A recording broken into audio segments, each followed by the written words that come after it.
तो मित्रों, जय श्री कृष्णा। आज है हम अपनी यात्रा के अगले पड़ाव पर। हमारी 48 कोसिया कुरुक्षेत्र परिक्रमा के अंतर्गत ये है गांव अमीन, या इसे अभिमन्युपुर आप कह सकते हैं। और जिस तरह से कुरुक्षेत्र भूमि के अंदर जितने भी तीर्थ हैं, उन सब तीर्थों के पीछे एक अपनी मान्यताएं हैं, अपनी उनके पीछे जनश्रुतियाँ हैं, अपने पौराणिक उसके पीछे आख्यान हैं जो उन जगहों को स्थापित करते हैं। तो वैसी ही महिमा इस जगह, इस स्थल के साथ भी जुड़ी है। इस गांव की जो पहचान है, एक सांस्कृतिक केंद्र के रूप में, एक धार्मिक आध्यात्मिक केंद्र के रूप में, और इसके अलावा बहुत सारे ऐतिहासिक घटनाएं हैं जिनका साक्षी होकर ये गांव गुजरा है। तो आज इस गांव की, इस तीर्थ की हम आपको यात्रा पर लिए चलते हैं। तो यहाँ पर कुछ जो चीज़ें हैं वो महाभारत काल से जुड़ती हैं, कुछ चीज़ें ऐसी हैं जिनका संबंध महाभारत से भी पहले के काल से है। तो हम अपनी इस यात्रा में आपको उन तमाम जगहों पर लिए चलेंगे। अदिति तीर्थ कुरुक्षेत्र से लगभग 9 किलोमीटर की दूरी पर अमीन ग्राम में स्थित है। पुराणों में यह क्षेत्र अदिति वन या अदिति क्षेत्र के रूप में जाना जाता है।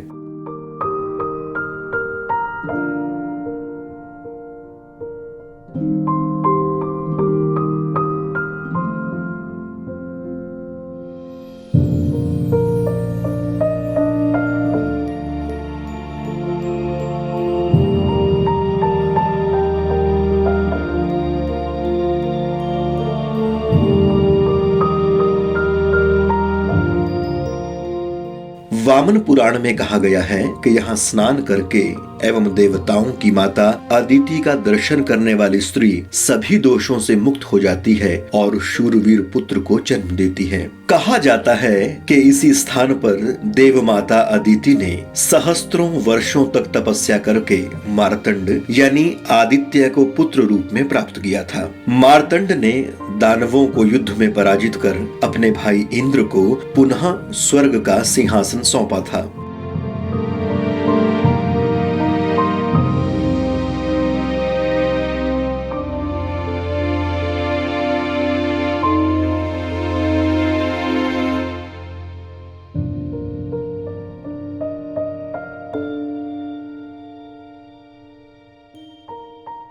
अमीन नामक इस ग्राम का संबंध जनश्रुतियों के अनुसार महाभारत काल से भी है। कहा जाता है कि इसी स्थान पर महाभारत युद्ध में कौरव सेनापति गुरु द्रोणाचार्य द्वारा चक्रव्यूह की रचना की गई थी। इसी चक्रव्यूह का भेदन करते हुए अर्जुन पुत्र वीर अभिमन्यु वीर गति को प्राप्त हुए थे। अतः परंपरा अनुसार यह स्थान अभिमन्यु खेड़ा के नाम से प्रसिद्ध हुआ। कालांतर में अभिमन्यु खेड़ा का अपभ्रंश ही अमीन नाम से जाना जाने लगा।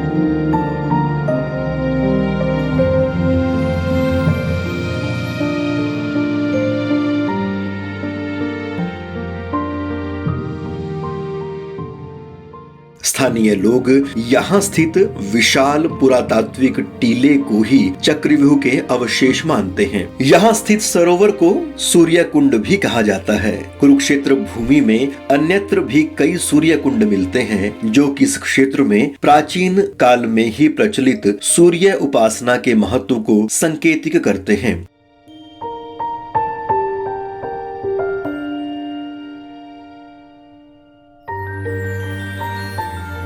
तीर्थ के पश्चिम में अमीन से प्राप्त यक्ष और यक्ष यक्षिणी की शुंगकालीन प्रथम शती ईसा पूर्व की प्रतिमाएं मिली हैं, जिनसे इस क्षेत्र में यक्ष पूजा की प्राचीन परंपरा का पता चलता है।